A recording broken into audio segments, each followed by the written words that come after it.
บ้านนี้ជាសកម្មភាពជាងដាំគ្រឿងអលង្ការត្បូងនិងពេជ្ររបស់ខ្ញុំពួកគាត់កំពុងតែ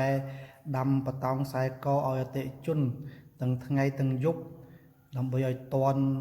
អតិជនគាត់ត្រឡប់ទៅប្រទេសគាត់វិញព្រោះអតិជនហ្នឹងគាត់នៅក្រៅប្រទេសហើយគាត់កំងបតោងខ្សែកហ្នឹងយូរមកហើយមូលហេតុដែលកំងទុកមុនហ្នឹងដោយសារប្រវត្តិរកគ្រាប់ត្បូងព្រោះគ្រាប់ត្បូងធម្មជាតិមួយគឺពិបាករកហើយរកបាននឹងពណ៌អត់ដូចគ្នាទៀតអញ្ចឹងដើម្បីឲ្យរកបានពណ៌ស្អាតហើយពណ៌ដូចគ្នាត្រូវរងចាំរៀងយូរបន្តិចហើយអតិជននេះជាម៉ួយចាស់គាត់ធ្លាប់ធ្វើច្រើនលើកច្រើនសារមកហើយគាត់កំងខ្ញុំឲ្យខ្ញុំធ្វើឲ្យគាត់នឹងគាត់ចាំតែប្រើស្រាប់ទេហើយមាសនឹងជាប្រភេទមាសសយើងមើលឃើញសអញ្ចឹងមិនមែនកន្លៃឬក៏ប្រាក់ទេគឺផ្លាទីនសហើយគាត់ឲ្យលុយខ្ញុំមុនដើម្បីយកទៅទិញត្បូងហើយនឹងមាសហើយគាត់មកដល់គាត់យកពាក់ប្រើហើយគាត់ត្រូវត្រឡប់ទៅផ្ទះគាត់វិញហើយត្បូងហ្នឹងជាប្រភេទត្បូងកទឹមឈាមមាន់យកមកពីខេត្តបៃលិនហើយនៅកន្លែងខ្ញុំមានលក់ត្បូងធម្មជាតិដែលយកមកពីខេត្តបៃលិនខេត្តព្រះវិហារខេត្តរតនគិរីខេត្តកំពង់ធំហើយក៏មានលក់ពេជ្រដែរតែពេជ្រហ្នឹងស្រុកខ្មែរអត់មានទេគឺត្រូវនាំចូលពីក្រៅប្រទេសមកទេហើយបើសិនបងប្អូនមានចំណាប់អារម្មណ៍ចង់ទិញត្បូងនិងពេជ្រធម្មជាតិអាចតាក់ទងតាមលេខទូរស័ព្ទខ្ញុំគឺ098 688 001លេខហ្នឹងអាចតាក់ទងតាម Telegram ក៏បានដែរចំពោះបងប្អូនតាក់ទងនឹងបញ្ហាឆ្លងប្រព័ន្ធណាខល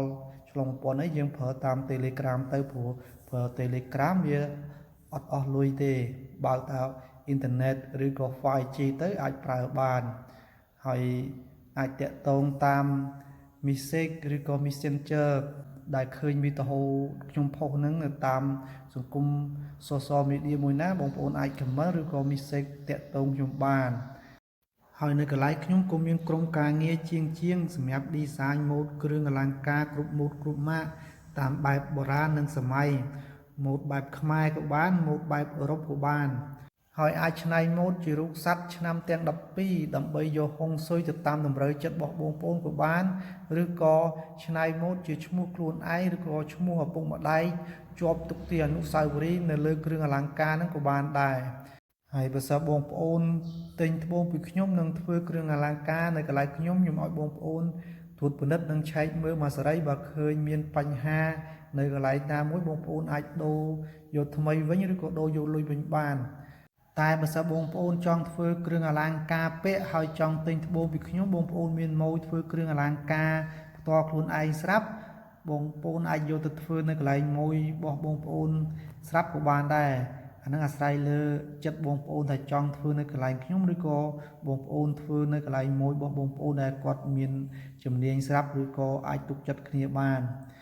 អញ្ចឹងអរគុណច្រើនចំពោះបងប្អូនដែលបានតាមដានវីដេអូរបស់ខ្ញុំតាំងពីដើមដល់ចប់សូមឲ្យមានសុខភាពល្អនិងហេងមានហុងស៊ុយទាំងអស់គ្នាហើយបើសិនមានបញ្ហាណាឆ្គងសូមអភ័យទោសផងព្រោះខ្ញុំមិនមែនជាអ្នកបរិយាយខាងពិធីករអីទេបាយ